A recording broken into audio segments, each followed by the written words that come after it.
Olá, sou a professora Márcia e nós vamos tratar hoje sobre um tema chamado inteligência artificial. Então, do que se trata esse tema? Então, esse tema é de uma área de pesquisa que tem como objetivo buscar métodos ou dispositivos computacionais que possuam ou aumentem a capacidade racional do ser humano de resolver problemas, pensar ou, de forma geral, ser inteligente. Então, esse conceito de inteligência artificial ou IA, como nós vamos utilizar em nossa aula, é algo bem mais amplo e que recebe tantas definições quanto os diversos significativos da palavra inteligência. Vou falar de um autor bem conhecido, que é o Wilson, ele é de 1984, essa definição, que ele define que IA é o estudo das ideias que permitem aos computadores serem inteligentes. Então, a palavra inteligência mais artificial significa, sendo artificial, algo criado, algo que não é natural. Inteligência é se comportar como humano, será? Se comportar melhor de maneira possível? Pensar ou agir de forma inteligente? Então, uns primeiros testes utilizados como inteligência artificial foi os sistemas que agem como humanos, que seria o teste de Turing, onde eu tenho um interrogador, uma interface e aí um ser humano no sistema computacional. O teste de Turing requer que o computador tenha as seguintes capacidades: processamento de linguagem natural, ou seja, capaz de comunicar usando linguagem natural; representação de conhecimento, ser capaz de armazenar conhecimento; raciocínio automatizado, ou seja, usar o conhecimento armazenado para chegar a novas conclusões; e aprendizado de máquina, ou seja, adaptar-se a novas situações e reconhecer padrões. Então tem o primeiro teste que foi realizado em 1966, que é o teste de Turing chamado ELISA, onde tem uma mulher e aí um computador, onde os dois são como que eu posso dizer, eles são separados por uma cortina, né? E aí ela começa indagando, homens são todos iguais, e o computador responde: em que sentido? Eles estão sempre encrencando com nós, mas você pode pensar em um exemplo específico? O computador pergunta. Bem, meu namorado me fez vir aqui. Seu namorado fez você vir aqui? O computador pergunta. Sim, ele disse que eu estou deprimida todo o tempo. Eu sinto muito que você esteja deprimida, o computador respondeu para ela. É verdade, estou infeliz. Aí o computador fala: você acha que vir aqui ajudará você a não ser infeliz? Eu preciso de ajuda, ela fala.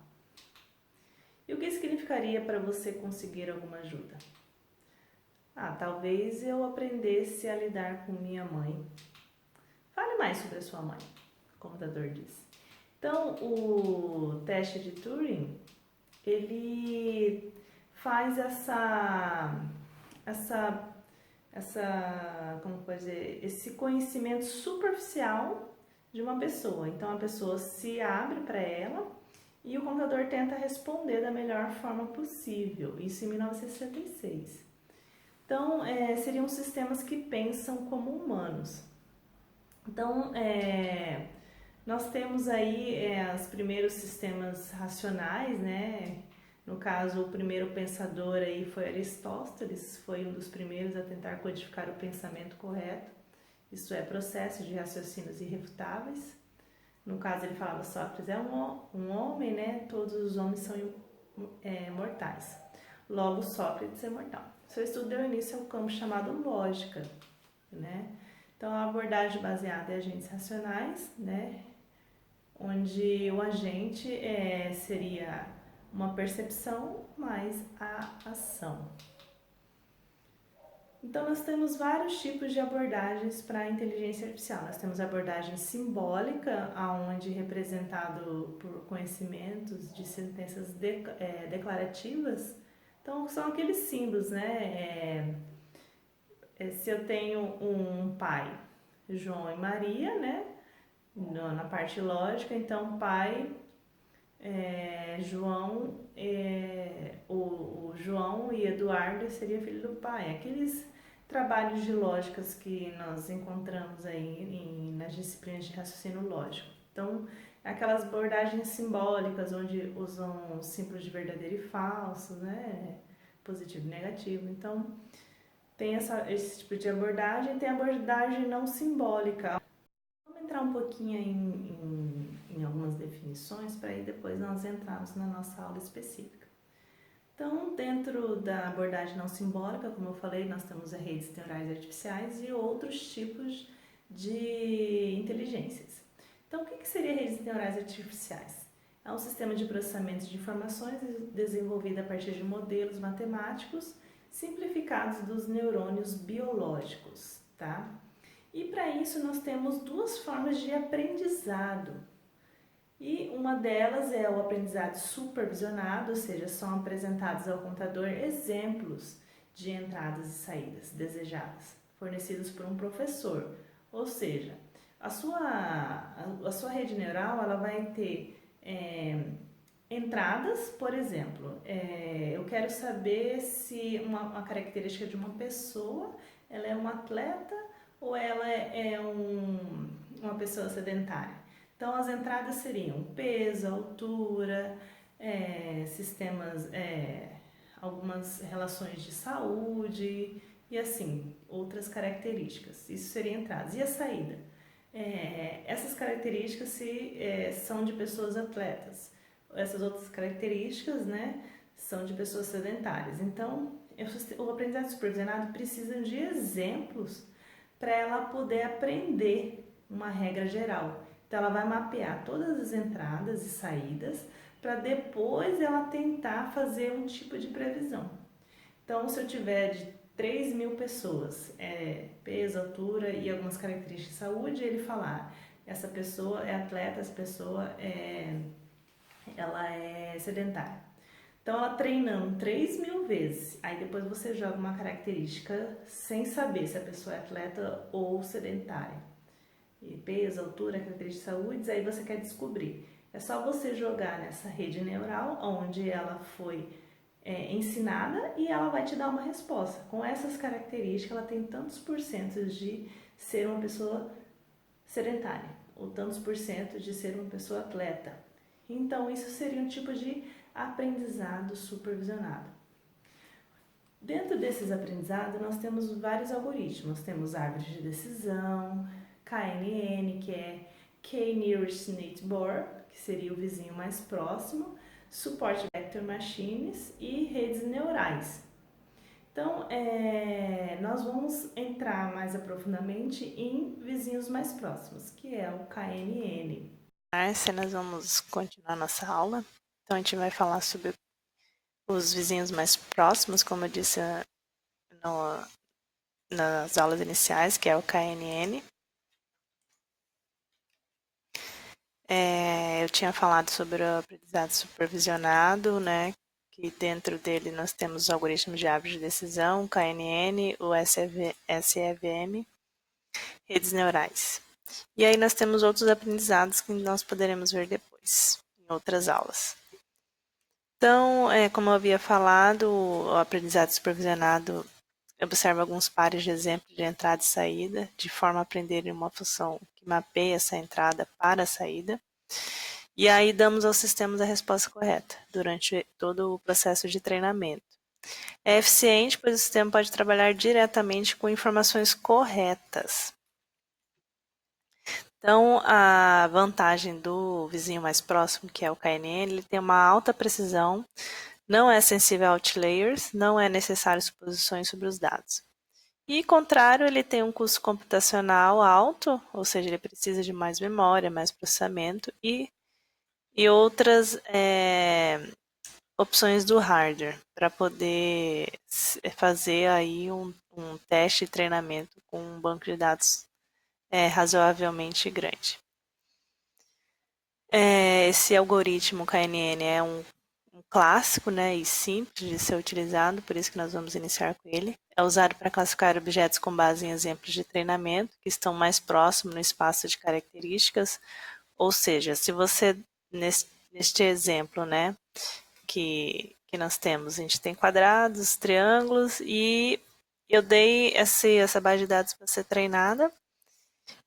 E aí eu jogo um outro lá que ele não conhece. Ele vai verificar ao seu redor quem é mais parecido com ele. Para ele fazer esse reconhecimento, ele faz um cálculo de distância entre o exemplo desconhecido e outros exemplos do conjunto de treinamento. E aí ele vai identificar o seu vizinho mais próximo, aonde ele vai se adaptar ali, digamos. Ele utiliza o rótulo da classe dos vizinhos mais próximos para determinar o rótulo de classe dos exemplos desconhecidos. Então, eu tinha dado um exemplo de um atleta, né? Aí eu tenho várias pessoas nessa base de dados, onde eu tenho altura e peso, aí ele classifica. Esse é sedentário, esse é um atleta. Então, através de peso e altura, ele consegue se classificar aí. Aí eu jogo um exemplo novo que ele não conhece e através dessa base que ele já tinha treinado, ele vai verificando quem que é o mais semelhante a ele. Então, ele vai fazendo o cálculo, quem que é o seu vizinho mais próximo, onde ele pode se adaptar aí. Então, nesse exemplo, nós temos um atleta jockey, né? Que no caso ele tem um peso menor e uma altura menor, e um halterofilista, onde ele tem um peso maior e uma altura maior. Então, ele tem uma base de dados, onde tem todos esses conjuntos onde ele pode treinar, e eu posso jogar aí um valor de um peso e uma altura, e ele vai tentar encontrar quem que seria o vizinho mais próximo. Nesse exemplo, a gente tem o X e o Y, que o X eu tenho 70 quilos e 1,63 m. Quem que seria o vizinho mais próximo dele? Então, aqui você pode verificar que ele se localizou aqui nos verdes, que seriam os jockeys. E o Y com 83 quilos e 1,77 m, ele se identifica nesse conjunto aqui, no halterofilista, onde ele encontra os seus vizinhos mais próximos aí. Então, para calcular essa distância entre os seus vizinhos mais próximos, ele utiliza o cálculo da distância entre dois pontos. Tem várias formas de fazer esse cálculo. Então, a mais simples é a distância euclidiana, onde eu tenho a minha entrada P e o Q, então ele leva ao quadrado e faz a soma fazendo a raiz. Tem outras formas de fazer essa distância por Mahalanobis, Minkowski e Raman distance. Vamos fazer um exemplo dessa distância euclidiana aí. Então, eu tenho x e y, onde eu tenho meus valores aqui, né, num vetor. 5, 5, 5 para y e x, 5, 7, 9. Então, eu tiro um valor do outro, então 5 menos 5, 0, 7 menos 5, 2, 9 menos 5, 4. Depois de fazer essa subtração, né, eu elevo ao quadrado cada um, faço a soma e aí tiro a raiz. A distância euclidiana entre esses dois pontos, x e y, é 4,47. Não tem problema caso tenha algum número, né, onde eu faço a subtração, que ele seja negativo. Tá vendo aqui? 5 menos 9 dá menos 4. Não considero sinal, né? Porque quando eu levo ao quadrado, ele perde aí o seu sinal. Então, não tem problema. Determinando aí a classe dos exemplos, né? Desconhecida a partir de uma lista de vizinhos mais próximos, né? A gente considera o voto majoritário entre os rótulos de classe dos K vizinhos mais próximos. E como que eu vou escolher esse valor de K? Então, por exemplo, eu tenho o K igual a 1, então ele pertence à classe dos quadrados. Depois eu vou trocando esse valor. K igual a 3, pertence à classe dos triângulos. Né? Seria outra classe. K igual a 7, pertence à classe de quadrados. Então, esse valor de K ele vai sendo alterado até encontrar aí uma distância entre o seu melhor vizinho. Tá? Mas como que eu escolho esse valor? Esse valor, você que vai colocando na simulação, você vai apontando esses valores. Se for um valor muito pequeno, a classificação fica muito sensível, né? Aí começa a ter ruídos. Se é muito grande, né? Ele começa a incluir outras classes de elementos, tá? Então tem que ser você vai ter que ir chutando esses valores até encontrar o melhor vizinho. A precisão da classificação utilizando o KNN depende fortemente de modelos de dados. Na maioria das vezes, os atributos precisam ser normalizados, ou seja, o que é essa normalização? Se você tem atributos, né, no caso de altura, um valor muito pequeno ou um valor muito grande, ele começa a dar problema também. Então, você tem que normalizar, ou seja, fazer uma média desses valores aí. Tá vendo? Um valor, uma pessoa pesa 40, outro 150 quilos. Então, esses dados têm que ser normalizados para não ter problema no resultado final. As vantagens e desvantagens do KNN, que eu já tinha falado. Aqui alguns autores que vocês podem utilizar para o estudo. Vamos fazer um teste aí para entender melhor o KNN. Então, quanto mais exemplos, mais nós conseguimos fixar em nossos estudos. Então, vamos fazer um teste com uma ideia aí com Netflix. Então, se você tem o Netflix, você acaba de assistir um filme, né? E logo vem aí um cardápio de filmes parecidos, né? Que coisa estranha. Então, como os filmes são categorizados em gêneros, né? O que define esses gêneros? Quem determina quais filmes vão para qual gênero? Os filmes em um gênero são similares, mas baseado em quê? Então, como que esse cardápio aparece para você aí de uma forma bem... parece que a pessoa, né, adivinhou o seu gosto, mas não é bem assim. Então, eu tenho aqui um cardápio de filmes: Invocação do Mal, Floresta Maldita, Meu Passado Me Condena, Vizinhos 2, Deadpool e Tirando o Atraso. E o Netflix tem um sistema de recomendação, que seria um cardápio. Através desses sistemas, ele tem um percentual aí, conforme cada característica. Então, violência, romance, ação e comédia. Cada um vai ter o seu peso. Então, a Floresta Maldita tem uma alta violência, né? Baixo romance, ação, um pouco e comédia. Vizinhos 2 tem uma alta comédia. Então, cada um vai ter sua característica. E através dessas características que ele vai te fazer uma recomendação. Então, vamos fazer um exemplo onde eu acabei de assistir a Floresta Maldita. E qual que seria a próxima recomendação do Netflix? Vamos fazer uma distância euclidiana entre a Invocação do Mal e Tirando o Atraso aqui, tá? Mas ele faz essa distância euclidiana entre todos da lista, né? Aqueles milhares de filmes que ele tem. Então, esse aqui é só um exemplo. A gente vai usar um cálculo somente para 2 filmes, então, para ver qual que seria o próximo filme que ele recomendaria para você. Então, você acabou de assistir Floresta Maldita, e vamos fazer um cálculo aí entre Invocação do Mal e Tirando o Atraso. Então, vamos fazer a distância euclidiana. Eu tenho meus valores de Floresta Maldita aqui, tá? Violência, romance, ação e comédia. E Invocação do Mal também. Então, eu vou tirar 0,9 menos 0,6 dá 0,3, romance 0, ação 0,5 menos 0,3, 0,2 e comédia 0,1 menos 0, 0,1. Depois eu pego esses valores e elevo ao quadrado, né? E aí eu tenho esses valores. O resultado. E aí eu tiro a raiz quadrada deles, né? Faço a soma deles, no caso aqui, né? E aí tiro a raiz quadrada, deu 0,37.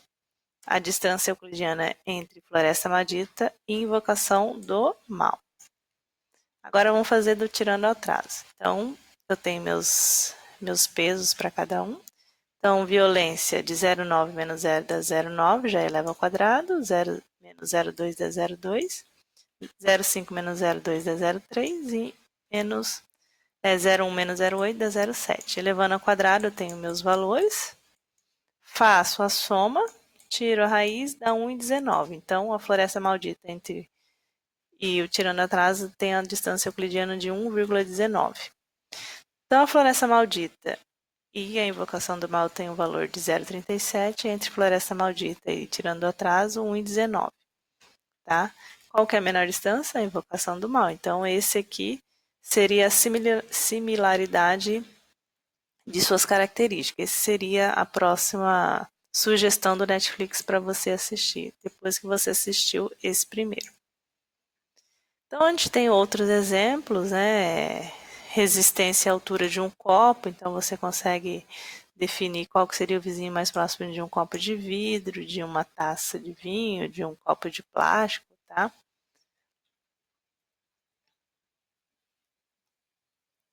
Então, aqui seria um exemplo com copos, então a gente pode fazer esse teste em casa, se você quiser, onde você pegaria vários copos de características diferentes e colocando na mesma altura, né?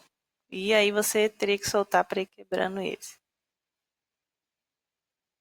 Então vamos dar uma olhadinha no ECA para a gente fazer um teste final, nosso exemplo. O ECA é um software onde você pode baixar nesse site aqui, o iCato, tá? A homepage deles.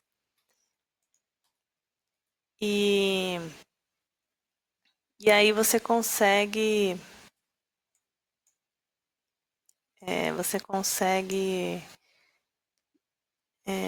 fazer umas classificações, né, utilizar redes neurais e outros algoritmos de forma gratuita, porque ele é um software livre, tá? Só que para isso ele usa um arquivo em formato ARF, a gente conhece o formato doc, o XLS do Excel, né, e ele tem o próprio formato dele, aonde ele tem a padronização dos seus conjuntos de dados, que eu vou mostrar daqui a pouco, que é esse daqui. Então eu tenho que ter um cabeçalho, né, para que ele reconheça meus atributos que vão entrar, tá? E aqui são minha base de dados, ok? Vou mostrar o nosso exemplo que é melhor.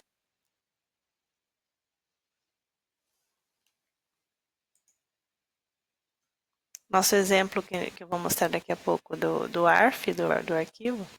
Então ele usa, a gente vai tem uma base de dados com o cliente, idade, renda e o produto que ele comprou. Tenho vários clientes e aí depois eu quero descobrir esse cliente aqui, qual seria o produto que ele compraria com as características de idade e renda. Então, depois de treinar com os antigos clientes, eu jogo um novo cliente e quero saber qual seria a porcentagem, né? Quero descobrir, fazer a previsão qual seria o produto que ele iria comprar.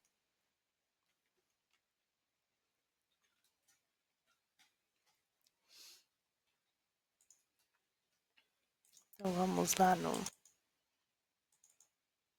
nosso arquivo de compras. Aqui.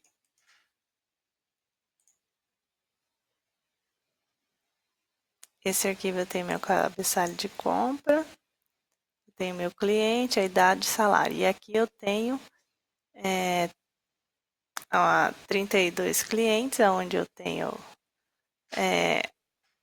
no caso eu não tenho nome, só a identificação de cada um, a idade, o salário que ele tem e o que ele comprou. E aqui eu quero prever o que esse cliente aqui, né, vai comprar. Então, por isso tem essa interrogação, eu não sei qual que é o produto que ele vai comprar.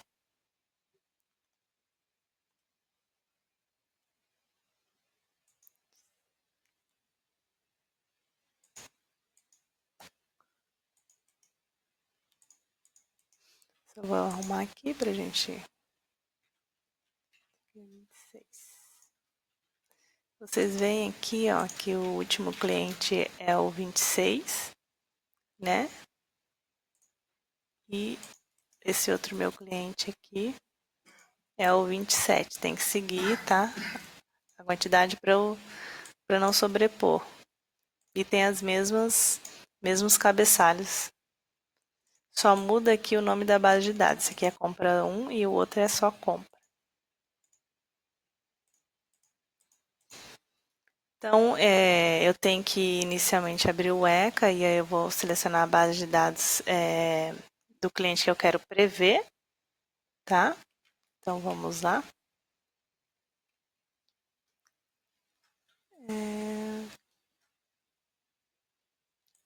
Cliente que eu quero prever. Aí depois eu venho aqui eu seleciono o meu classificador, no meu caso o KNN, ele está na pasta laser aqui no IBK, tá? Aí eu vou selecionar o supply test e aqui que eu vou selecionar o arquivo que eu tenho para treinar. Então vai em Classify, Choose, Lazy e IBK. Vem em Supply Test, seleciono o arquivo que eu tenho para treinar. São os dados dos clientes antigos. Ok? E aí eu só clico em Start e ele vai fazer o treinamento para mim. Pronto, já terminou. Então, eu venho aqui no meu arquivo.